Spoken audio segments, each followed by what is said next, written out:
ఆదిత్యోర్కో రవిర్భానుర్భాస్కరశ్చ దివాకరః మార్తాండః Savitha హేళి తీక్ష్ణాంశం hero రవిః.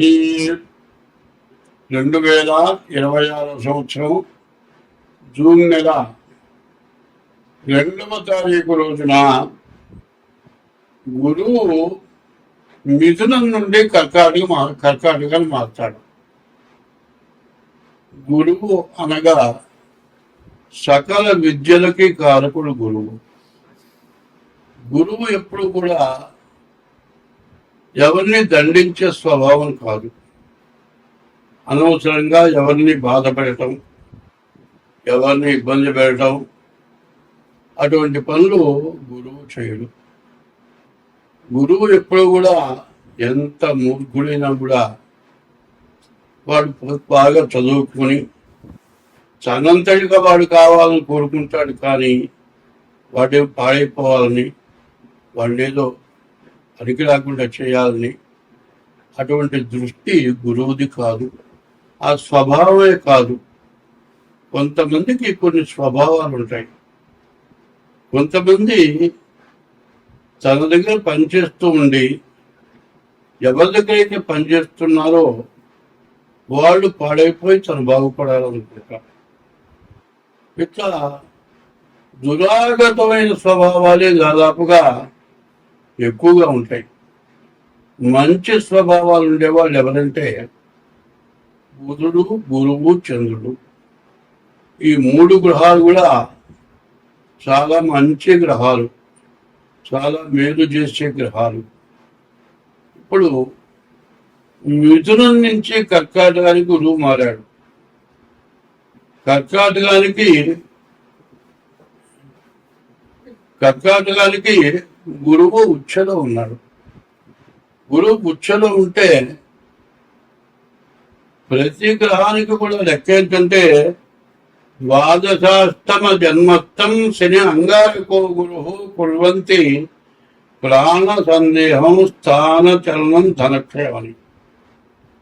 12, 1, 2, 4, 8 ఈ స్థానాలు అంటే తన రాశి దగ్గర నుంచి లెక్కేస్తే 12 అంటే మిథున రాశి, 1 అంటే కర్కాటక రాశి, 8 అంటే ధనుస్సు రాశి, 4 అంటే మీన రాశి.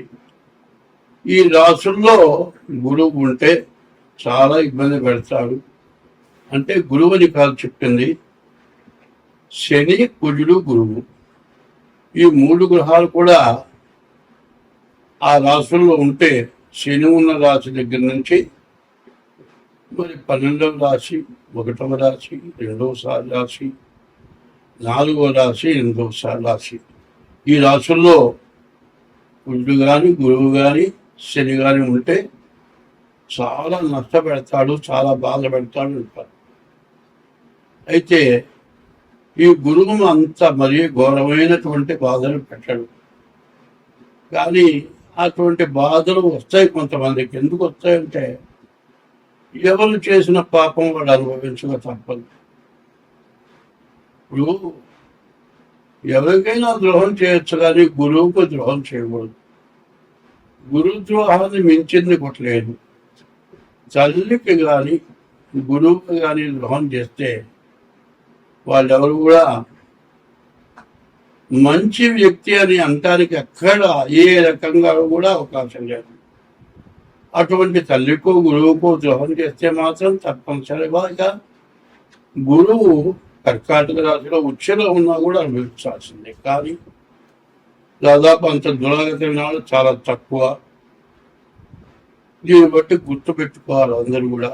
ఏమిటా అంటే గురువు కర్కాటక రాశిలో ఉండి, సొంత రాశి కర్కాటక రాశి ఉండి వాళ్ళకి ఏదైనా కష్టాలు వస్తే నేను చేసుకున్న పాపం వల్లనే వచ్చిందని గ్రహించాలి. అందువల్ల ఏం చేయాలి? మీ డేట్ ఆఫ్ బర్త్ ద్వారా జాతకాన్ని చూపించుకొని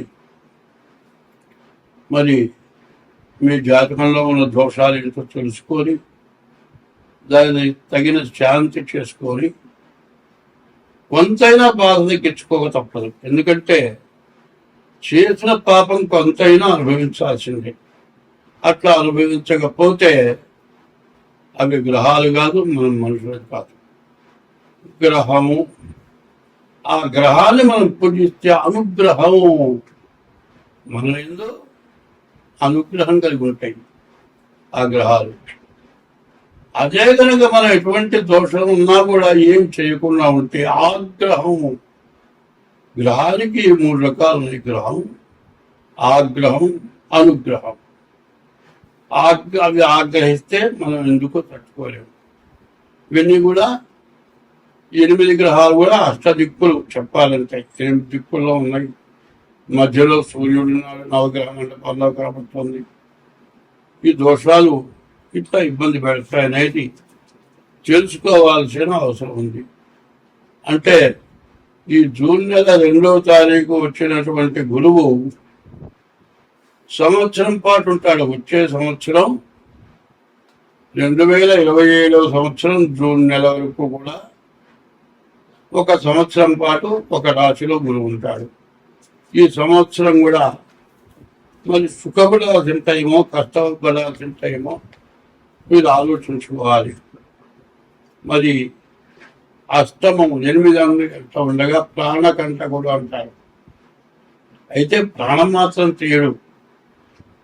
ప్రాణం తీసుకున్నంత బాధ కలుగుతుంది. ఎక్కడన్నా అప్పులు ఉంటే తీర్చుకోవాలి, ఇంట్లో తిండికి జరపాలి, ఎవరికి అవసరం వచ్చిన వాళ్ళకి తప్పదు. పిల్లలు చదువుకుంటున్నారు, వాళ్ళ ఫీజులు కట్టాలి, మరి ఇంట్లో తిండికి గడపాలి, అప్పు చేసిన వాళ్ళకి అప్పు తీర్చాలి. ఇవన్నీ కూడా సమస్యలే. ఈ సమస్యల్లో అంతా కూడా కాటాలాగా జాగ్రత్తగా ఎవరు కాదనకుండా జాగ్రత్తగా ఉండేటట్లుగా మరి జాగ్రత్త పడాల్సిన అవసరం చాలా ఉంది. కాబట్టి ఈ గురువు, జన్మంలో ఉన్నటువంటి గురువు ఎప్పుడు మేలే చేస్తాడు, అది మాత్రం నికరం. మరి ముందు కర్కాటకం చెప్పుకున్నాం, తర్వాత సింహరాశి చెప్పుకోవాలి.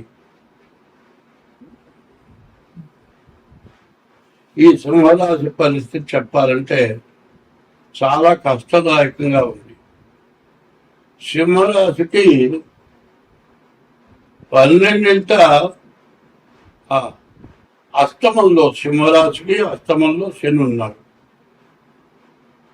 సింహరాశికి ద్వాదశంలో గురువు ఉన్నాడు. సింహరాశికి అష్టమంలో శని, ద్వాదశంలో గురువు.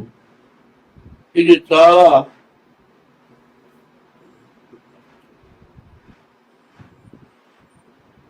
సింహరాశికి అష్టమంలో గురువు మరి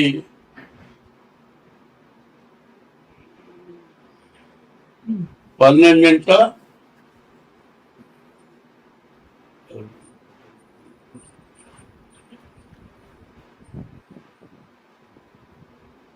సింహరాశికి అష్టమంలో శని, సింహరాశికి ద్వాదశంలో గురువు ఉన్నాడు.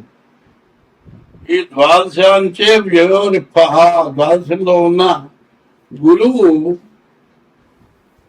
ఖర్చు విపరీతంగా పెంచుతాడు. రూపాయి పెట్టాల్సిన చోట 100 పెట్టాలి. అనవసరమైన దండగమారి ఖర్చులు పెట్టేస్తాడు. అష్టమంలో ఉన్నాడు గురువు, ప్రాణకంటకుడు. ఈ కర్కాటక రాశికి ద్వాదశంలో గురువు, అష్టమంలో శని. చాలా కష్టదాయకంగా ఉంటుంది, చెప్పడానికి వీలు కానిటువంటి బాధలు ఎక్కువగా సింహరాశికి కనపడుతున్నాయి. ఈ సింహరాశి వాళ్ళు కూడా ఇది గోచారం కరెక్ట్గా ఉన్నారు కాదు తెలుసుకోవాల్సిన అవసరం కూడా ఉంది. ఎట్లా మరి గోచారం అనేది వీరు పుట్టిన తారీఖు, నెల, సంవత్సరం, టైమును బట్టి 2026 సంవత్సరం జూన్ నెల 2వ రాశి వృషభ రాశి. ఈ వృషభ రాశి జాతకం ఏందో చూద్దాం. ఈ వృషభ రాశికి వచ్చేటికల్లా శని ఒక్కడు బాగున్నాడు, శుక్రుడు, బుధుడు బాగున్నాడు.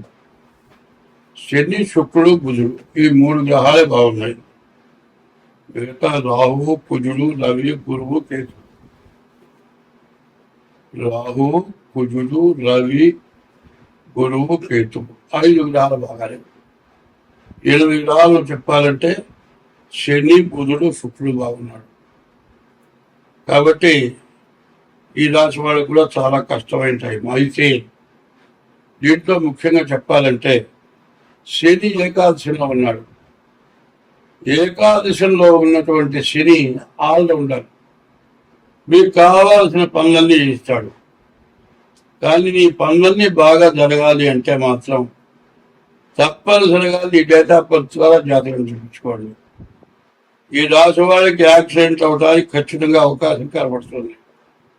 యాక్సిడెంట్ అయితే దెబ్బలు తగిలి ఏమన్నా విరిగినాయంటే, ఆపరేషన్లు జరిగినాయంటే మీకు కావాల్సిన పనులు మొత్తం మారిపోతాయి, ఆగిపోతాయి.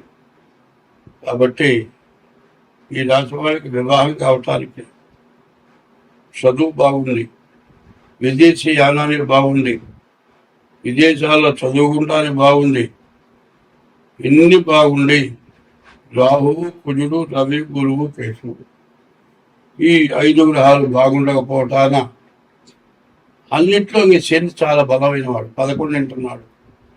30 సంవత్సరాలకు ఒక్కసారే 11కి వస్తాడు. అటువంటి టైమును మీరు చెడగొట్టుకోకూడదు. కాబట్టి మీ డేట్ ఆఫ్ బర్త్ ద్వారా మీ జాతకాన్ని చూపించుకుంటే ఎంతైనా మంచిది. ఇది బాగా గుర్తుపెట్టుకోండి. చాలామంది అడుగుతున్నారు, అంతా బాగుందని చెప్తున్నారు, కొంత బాగాలేదని చెప్తున్నారు. అంటే మన శరీరానికి 9 రంధ్రాలు ఉన్నాయి. చెవులు 2, కళ్ళు 2, 4, ముక్కులు 6, నోరు 1, 7. 9 రంధ్రాల్లో 7 రంధ్రాలు మెడకాయకి పైనే ఉన్నాయి. పలికి రంధ్రాలు 2 ఉన్నాయి. 1, 2 ఈ 2 కలిపి 9 రంధ్రాలు. అయితే ఆహారం తిన్నామండి, మరి బయటికి పోకపోతే ప్రాణం పోతుంది. యూరిన్ 1 గంట రాకపోతే కింద పడి చచ్చిపోవటమే. ఆ 2 కూడా అవసరమైనవే. ఇందులో అవసరం లేనివి ఏమీ లేవు. 9 గ్రహాలు ఎట్లాంటివో, చెవులకు వినపడకుండా కాలు కింద పోయి పడితే చస్తావు. కింద చూడటానికి కళ్ళు కనపడక గుంటలో పడితే కూడా కాళ్ళు చూస్తాయి. తినేటప్పుడు వాసన లేకుండా తింటే రోగం పుడుతుంది. వాసన తినే వస్తువుని తినటానికి పనికొస్తుందో లేదో వాసన చూసేటువంటి ముక్కోటి మంచి వాసన వస్తేనే తింటావు. ఓదానికి లింక్. ఈ అన్నీ కూడా మైండ్కి వచ్చేసింది. మరి ఈ 9 రంధ్రాలు ఎట్లాంటివో 9 గ్రహాలు కూడా అట్లాంటివే. కాబట్టి మరి చెప్పేది 3 గ్రహాలు బాగున్నాయి, మరి 7 గ్రహాలు బాగాలేవంటే ఇది ఆలోచించుకోవాలి. ఏదో చెప్పాడని ఏందో చెబుతున్నాడు అనుకోవటం కాదు. ఇందులో కన్ను ప్రత్యేకమైన కంట్లో గాలికి ఒక రవ్వ చిక్కుకుందండి. చిత్రికి పడుతున్నాడు, ఇనప రజని కంట్లో పడ్డది. అది తీయకపోతే కనిపోతుంది. అది ఏమిటంటే కంటికి తగిలే పుల్లా జాగ్రత్తగా చూసి నడవాలా అన్నారు. పుల్లా దారిన పోతున్నాను, చెట్లున్నాయి రోడ్డెమ్మడి, బండి మీద పోతుంటే కొమ్మలు బయటకు వస్తాయి. లెక్క రాకుండా పోయినామంటే చెట్టు కొమ్మ నీ కంటికి తగిలితే అయిపోయింది. అందువల్ల ఏంటంటే ఈ రాశి వాళ్ళు ఎంత జాగ్రత్త పడితే అంత మంచిది. రాశి పూర్తిగా ఇబ్బందికరంగా ఉంది. స్వస్తి.